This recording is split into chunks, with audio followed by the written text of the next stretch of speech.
In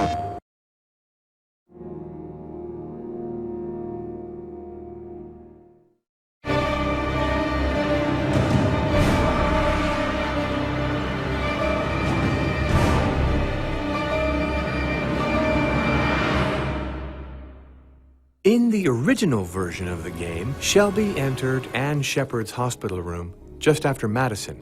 He hugged her in his arms and then smothered her with a pillow.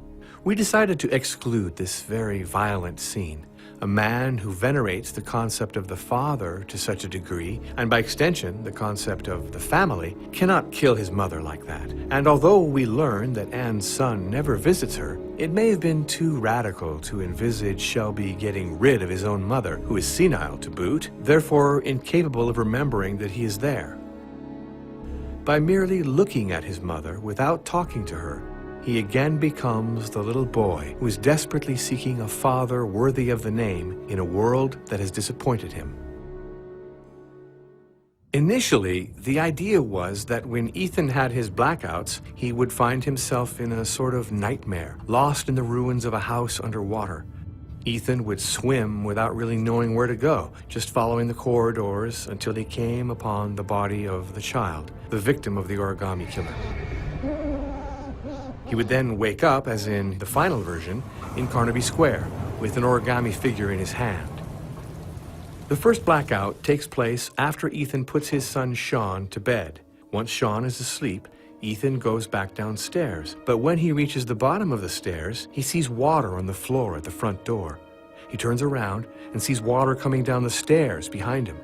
The water continues to rise. Looking out the windows, we realize that the water outside is already higher than the house. Ethan runs toward the front door of the house. When he gets there, the door literally explodes and an enormous quantity of water submerges Ethan. The second blackout, which is much more spectacular, happens when Ethan loses Sean in the park.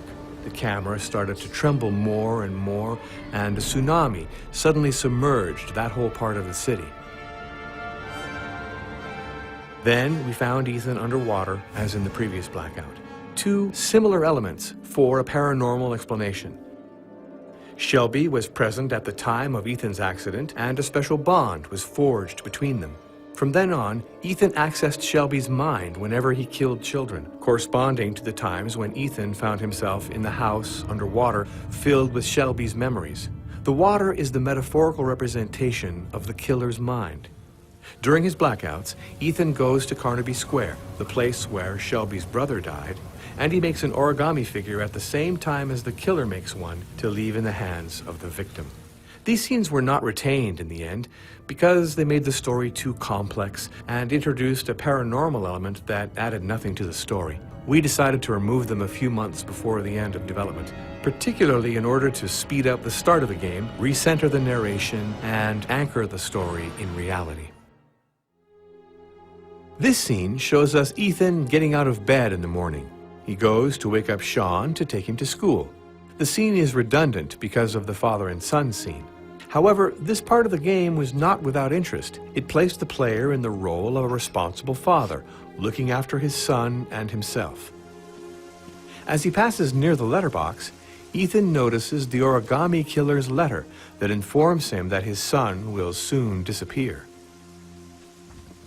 Of course, it is a touching scene, but too close to the father and son and the birthday scene for it to have any real existence of its own.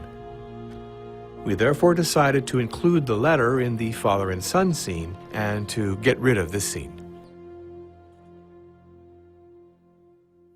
Madison is the most enigmatic character in the game. We know very little about her, an insomniac journalist investigating the origami killer.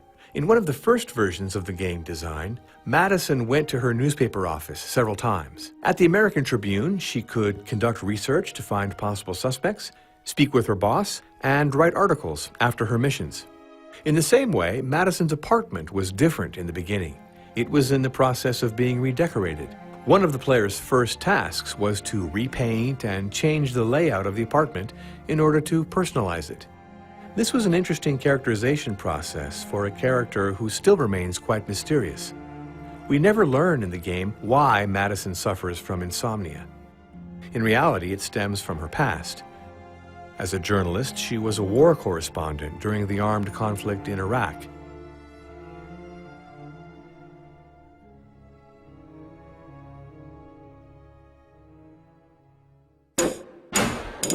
PlayStation